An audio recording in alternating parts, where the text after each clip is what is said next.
Nananatiling sapat ayon sa DSWD ang kanilang pondo para sa pamahagi ng tulong sa mga biktima ng lindol sa Cebu at Davao. Ito ay sa gitna ng patuloy na nararanasang aftershocks. Si Gab Villegas sa sentro ng balita. Gab?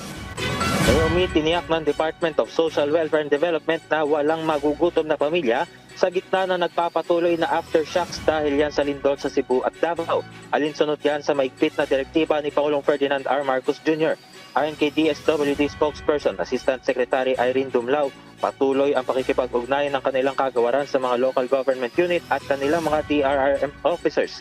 Sa pamamagitan niya ng kanilang mga field offices, aabot na sa 36,000 family food packs, 5,000 ready-to-eat food packs at halos 3,000 non-food items sa mga residenteng apektado ng paglindol sa Davao Oriental ang kanilang naipamahagi.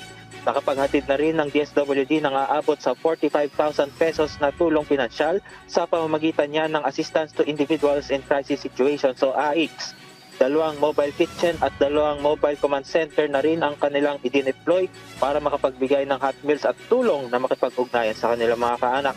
Nananatili pa rin sapat ang pondo ng DSWD kung saan naabot sa 2 bilyong pisong halaga ng family food packs at non-food items ang available para maipamahagi sa mga biktima ng kalamidad. At aabot naman sa higit 660 million pesos ang nahalaga ng Quick Response Fund ang available para magamit ng ahensya. Nagpaalala rin ng DSWD sa publiko na palaging makinig sa abiso ng pamahalaan upang matiyak ang kanilang kaligtasan. At yan muna ang update. Balik si Edwin. Maraming salamat, Gab Villegas.